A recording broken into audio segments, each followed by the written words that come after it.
नमस्कार, आपका स्वागत है जस हिंदी में। मैं हूं आपके साथ राशि और अब वक्त हो चला है कुछ अच्छी खबरों का। तो आइए बढ़ते हैं आज की पहली गुड न्यूज की ओर। एड्रियाटिक सी को साफ करने के प्रयास में गोताखोर क्रोएशिया के रज़ेट द्वीप के आसपास उथले में कचरा इकट्ठा कर रहे हैं। रिपोर्ट के मुताबिक जो डब्रोवनिक के लोकप्रिय पर्यटन स्थल के उत्तर पश्चिम में स्थित है, वर्तमान में दक्षिण से उत्तर की ओर ले जाने वाले कचरे के लिए एक प्राकृतिक बांध की तरह काम करता है। आइए सुनते हैं वैज्ञानिक का इस पर क्या कहना है। The assumption is that 70% of the waste sinks to the seabed, either in the deep sea or in shallow coastal areas. By organizing these dives on the coast, we're doing something significant.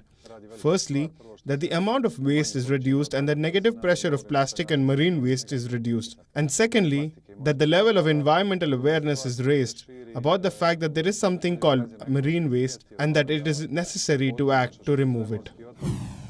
Rail यात्रियों के लिए एक अच्छी खबर है। भारतीय railway ने दिल्ली पानीपत महिला स्पेशल राज्य रानी एक्सप्रेस सहित कुछ और ट्रेनों को चलाने का निर्णय लिया है। इससे हजारों यात्रियों को आवागमन में सहूलियत होगी। कम किराए पर वो मंगल में यात्रा कर सकेंगे। दिल्ली पानीपत के बीच महिला स्पेशल ट्रेन के चलने से कामकाजी महिलाओं की राह आसान हो जाएगी। रेलवे ने ट्रेन नई दिल्ली पानीपत और पानीपत नई दिल्ली महिला स्पेशल 8 मई 2023 से चलाने का निर्णय किया है।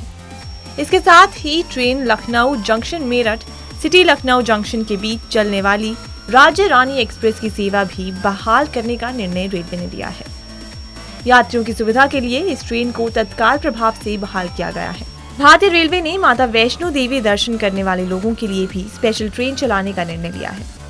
ट्रेन नई दिल्ली श्री माता वैष्णो देवी कटरा नई दिल्ली सुपरफास्ट स्पेशल एक्सप्रेस कुल 4 फेरे लगाएगी। नई दिल्ली से ट्रेन कटरा के लिए 4 व 6 मई 2023 को चलेगी। वापसी में ये ट्रेन वैष्णो देवी कटरा से 5 और 7 मई को नई दिल्ली के लिए चलेगी। इसके अतिरिक्त इसी रूट पर एक और स्पेशल ट्रेन चलाई जाएगी। अब जल्द ही मिनी बस सेवा शुरू हो जाएगी। मिनी बस सेवा के लिए पहले चरण में 9 रूटों को चिन्हित किया गया है। इन रूटों पर 30 ऐसी बसें चलाई जाएंगी।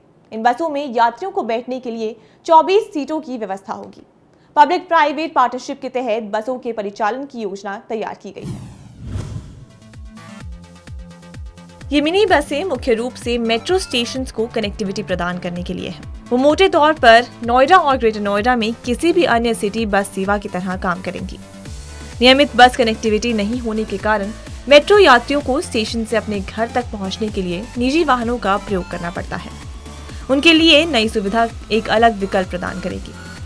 नोएडा मेट्रो रेल कॉर्पोरेशन ने जुलाई 2022 में एक सेल्फ सस्टेनेबल मॉडल पर 10 साल के लिए 2 शहरों में बसों को चलाने के लिए एक ऑपरेटर का चयन करने के लिए एक टेंडर जारी किया था।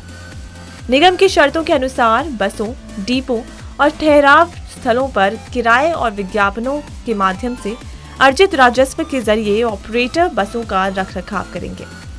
वो इस राशि के जरिए बसों की खरीद, संचालन और मेंटेनेंस करेंगे।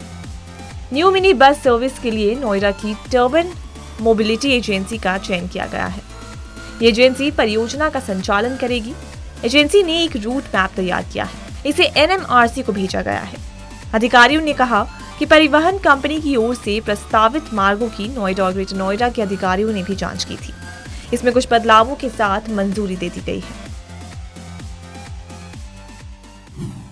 एक इंडस्ट्री रिपोर्ट के मुताबिक भारत सालाना लगभग 3.4 मिलियन टन प्लास्टिक कचरा उत्पन्न करता है, लेकिन इसका केवल 30% ही रिसाइकल हो पाता है। सालों से प्लास्टिक की मात्रा बढ़ रही है क्योंकि प्लास्टिक किसी न किसी रूप में वापस आ ही जाता है। लेकिन ऐसे नॉन रिसाइकेबल प्लास्टिक से मथुरा स्थित एक recycler eco green recycling company biofuel बनाकर मिसाल पेश कर रही है। इसका एक बड़ा कारण ये है कि प्लास्टिक बहुत कॉम्प्लेक्स है। प्लास्टिक के कई अलग प्रकार हैं, इसलिए इन्हें अलग करके रिसाइकिल करना काफी मुश्किल है। PET और PVC जैसे कुछ सबसे कॉमन सिंगल यूज वाले प्लास्टिक आसानी से रिसाइकिल किए जाते हैं, जबकि LLDPI और HIPS जैसे प्लास्टिक रिसाइकिल नहीं होते।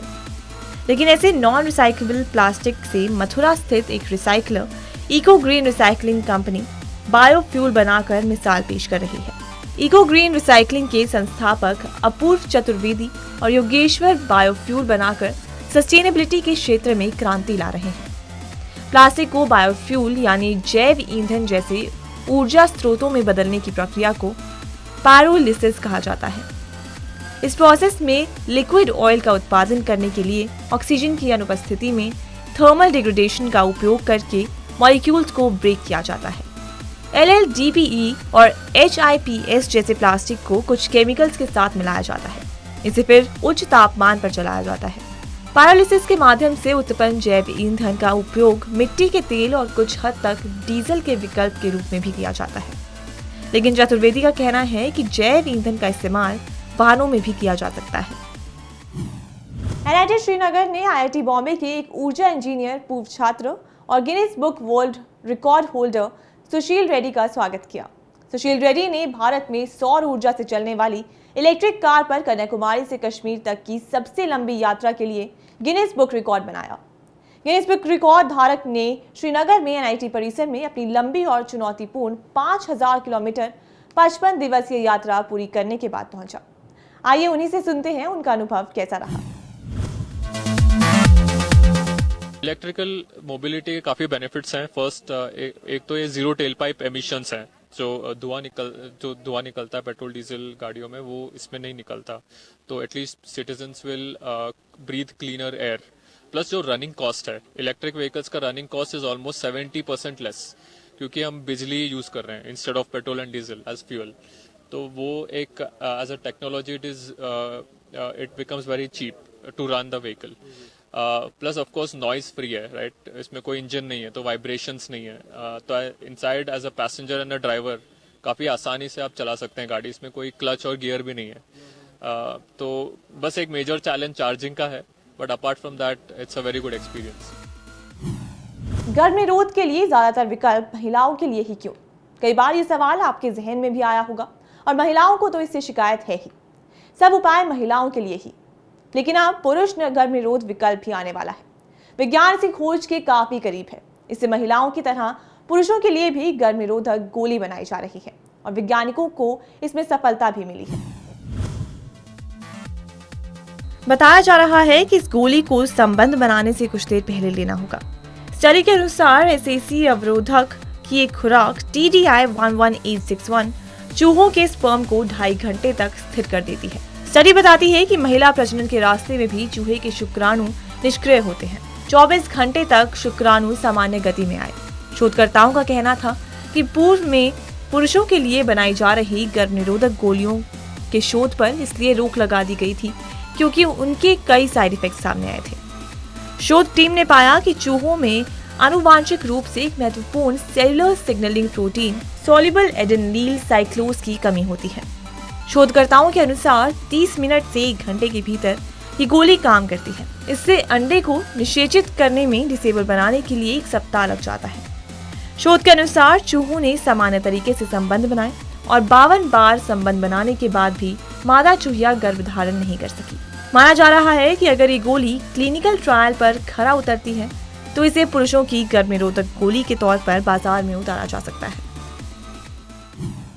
देश की आर्थिक राजधानी मुंबई में खुला नीता मुकेश अंबानी कल्चरल सेंटर विश्व का प्रमुख सांस्कृतिक केंद्र बनता जा रहा है।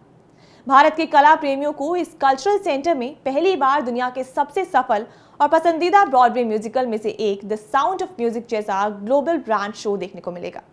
इस शो के जरिए दर्शकों को 90 साल पीछे की दुनिया देखने का अनुभव मिलेगा।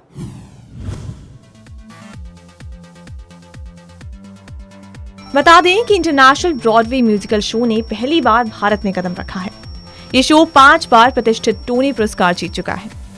1930 की ऑस्ट्रिया की पृष्ठभूमि से जन्मा ये शो दिखाता है कि कैसे संगीत, रोमांस और खुशियों के जरिए जीवन के संघर्षों पर विजय पाई जा सकती है।